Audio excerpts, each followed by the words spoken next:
think I relate to any of my characters. I've played a crack addict from Boston. I've played an Upper East Side. Blake Lively once bragged in interviews about how she loves to lie to journalists because they can't fact-check her in real time. She laughed about blaming her husband Ryan Reynolds for making ugly cookies when she was actually the one who messed them up just because she was mad he went out of town.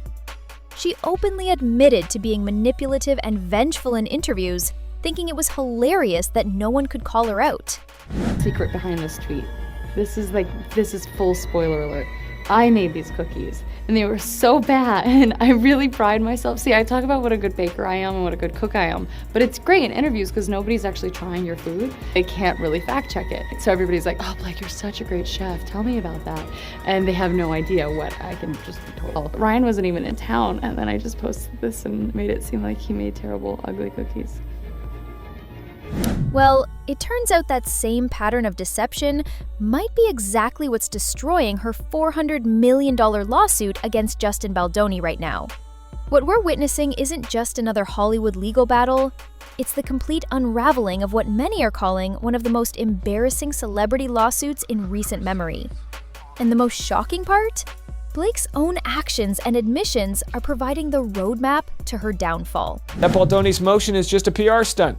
Nothing infuriates me more than when these privileged Hollywood Nepo babies come together to abuse the Me Too movement and overreact and cry victim.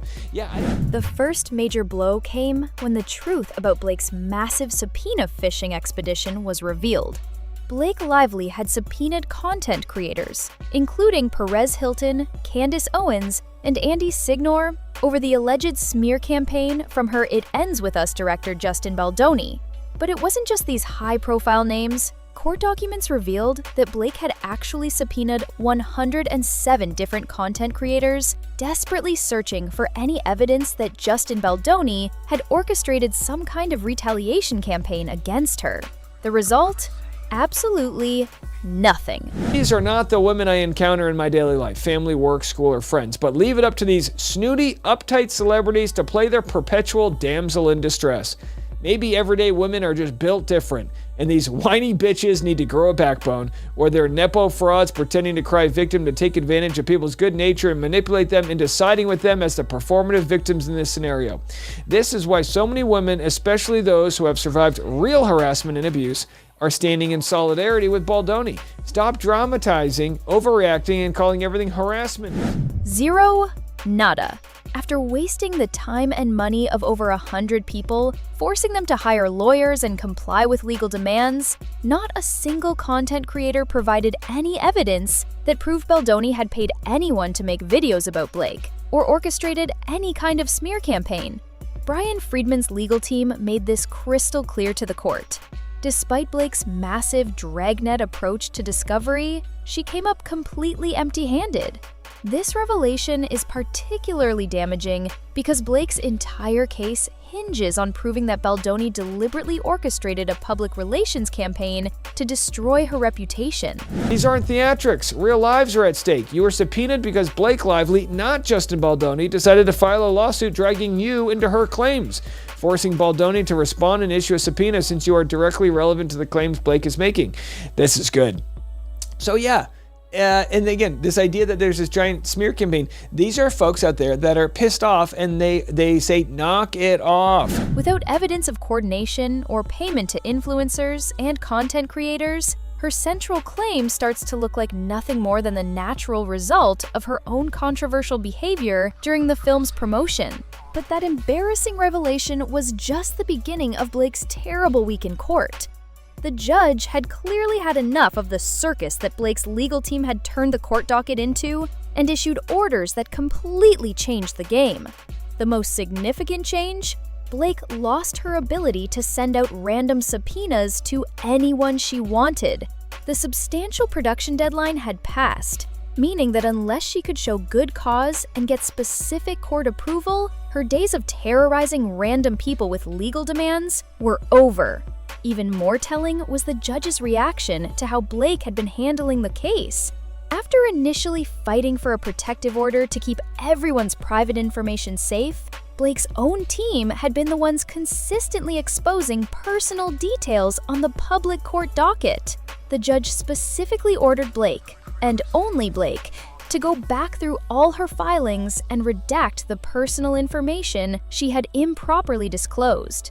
This wasn't just administrative housekeeping, it was a clear scolding that forced Blake's expensive legal team to waste time fixing their own mistakes instead of building their case. The timing of this order became even more significant when you consider what happened next. After months of Blake's team filing something new on the court docket almost daily, using it as their personal PR platform to spin the narrative in their favor, there was suddenly silence. Complete radio silence from Blake's side after the judge's orders came down. This silence became even more suspicious when the Isabella Ferrer situation exploded into public view. Ferrer, who appeared in It Ends With Us, became embroiled in the legal battle when both sides sought her testimony. But here's where things get really interesting. Isabella initially had no problem complying with Blake's subpoena. She worked with Blake's legal team, provided what they asked for, and seemed cooperative with the process. The problems only started when Baldoni's team tried to subpoena Isabella for their defense. Suddenly, Isabella was claiming harassment and trying everything possible to avoid testifying for Baldoni's side. Her lawyers started throwing around accusations, claiming that Baldoni was trying to drag her deeper into litigation she wanted to avoid. But here's the thing. Isabella had already willingly participated when it was Blake asking for her cooperation. The Isabella situation also revealed something crucial about Blake's approach to this entire lawsuit. Remember, Blake was the one who initially identified Isabella as a potential witness and provided her address to the court. Blake brought Isabella into this case, not Baldoni. Yet when Baldoni's team tried to get Isabella's testimony for their defense, suddenly Blake's supporters were portraying this as harassment. Baldoni's response to this situation revealed exactly why Blake's case is falling apart. Instead of engaging in the kind of aggressive tactics that Blake's team had been using throughout the case, Baldoni's lawyers took a completely different approach. They essentially said, fine, if Isabella doesn't want to be involved, we'll drop our subpoena entirely. But if she doesn't want to testify, then she can't be a witness for anyone, including Blake. This put Blake in an impossible position. She had clearly been counting on Isabella as a witness to support her claims about the hostile work environment on set, but if Isabella genuinely didn't want to be involved in the case, forcing her to testify would make Blake look like the aggressor. Exactly the opposite of the victim narrative she was trying to maintain. This response put the ball squarely in Blake's court and forced her to make a choice that revealed her true priorities. If Blake genuinely cared about Isabella's well-being and desired to avoid the litigation, she would agree to the stipulation and move forward without Isabella's testimony. If she continued to insist on Isabella's involvement, despite Isabella's stated reluctance, it would expose Blake as the one actually forcing unwilling participants into the case. This pattern of Blake initiating legal action and then crying victim when the other side responds has been consistent throughout the case. Blake fought hard for a protective order, claiming she wanted to protect everyone's privacy, then consistently violated that privacy by putting personal information in public court filings. Blake subpoenaed over 100 content creators looking for evidence of a smear campaign. But when Baldoni's team tried to subpoena witnesses for their defense, it was characterized as harassment. The hypocrisy became even more obvious when you looked at Blake's own statements and behavior. Here was someone who had publicly bragged about lying in interviews, about being manipulative and vengeful, about deliberately misleading people for her own amusement. Yet she expected the court to believe that any negative coverage of her behavior must have been the result of a coordinated attack, rather than the natural consequence of her own actions. The broader context of this case also started working against Blake in ways that her legal strategy seemed unprepared for. Baldoni filed his own $400 million lawsuit against Blake and Ryan Reynolds, claiming defamation. This wasn't just a defensive move, it was a signal that Baldoni's team was prepared to go on the offensive and expose everything that had happened behind the scenes. As the case moved deeper into the discovery phase, the fundamental weakness of Blake's position became impossible to ignore. After 8 months of litigation and extensive discovery efforts, Blake still couldn't prove the central claim of her lawsuit, that Baldoni had orchestrated a smear campaign against her. The arrogance that Blake's team had displayed early in the case, claiming they had overwhelming evidence and couldn't wait to get to trial, had been replaced by increasingly desperate-sounding letters to the judge about how their inability to find evidence was somehow the fault of non-compliant witnesses. This shift in tone was particularly noticeable in how Blake's team described their discovery efforts. Early in the case, they were confident and aggressive, talking about all the evidence they were going to uncover. More recently, their court filings read more like complaints about how the lack of cooperation from witnesses was making it impossible for them to prove their case. But here's the thing. If the evidence existed, they should have been able to find it without having to force reluctant witnesses to participate. When Baldoni's team started responding to Blake's accusations with their own detailed filings, a very different picture of events began to emerge. According to their version, Blake had been the one creating problems on set, making unreasonable demands, and then using her influence and connections to control the narrative when things didn't go her way. They painted Blake not as a victim of harassment, but as someone who weaponized claims of victimization to get what she wanted. The contrast between Blake's approach and Baldoni's approach became stark as the case progressed. While Blake's team had been using the court docket as a PR platform, making inflammatory accusations and trying to win in the court of public opinion, Baldoni's team focused on methodically building their defense and responding to each of Blake's claims with evidence and documentation.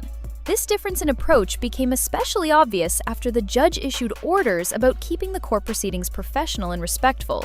Blake's team seemed to struggle with this new constraint, while Baldoni's team adapted seamlessly, using their filings to systematically dismantle Blake's arguments while staying within the bounds of proper legal conduct. Even more ominous for Blake was the judge's warning about contempt of court for violations of the order to maintain professional conduct in court filings. Baldoni's team wasted no time in making it clear they were paying attention to this warning, specifically noting in their filings when they believed Blake's team had violated the order. This created a new dynamic where every aggressive move by Blake's team risked triggering a contempt motion that could result in sanctions. The sudden silence from Blake's team after months of constant court filings suggested they had finally grasped the precarious position they were in. After building their entire strategy around aggressive public relations tactics and trying to overwhelm their opponents with the volume of legal actions, they found themselves constrained by a judge who had made it clear that such behavior would no longer be tolerated. This silence was particularly telling because it came at exactly the moment when Blake should have been filing motions to compel production from witnesses who hadn't fully complied with her subpoenas. The fact that she had only 2 more days to file such motions, but had gone quiet, suggested either that she had given up on finding the evidence she needed, or that she realized her previous tactics had backfired so badly that continuing them would only make things worse. The broader implications of Blake's legal strategy were becoming clear to observers of the case. What had started as an attempt to control the narrative around "it ends with us" and Blake's behavior during its promotion had turned into a public relations disaster that was exposing exactly the kind of manipulative behavior that Blake had previously bragged about in interviews. The irony was impossible to ignore. Blake had always been proud of her ability to manipulate interviews and control her public image through strategic deception, but in a legal proceeding, where everything is documented and subject to scrutiny, those same tactics were backfiring spectacularly. The court system doesn't work like entertainment journalism. You can't just charm your way out of providing evidence, and judges don't let you get away with saying whatever sounds good without backing it up.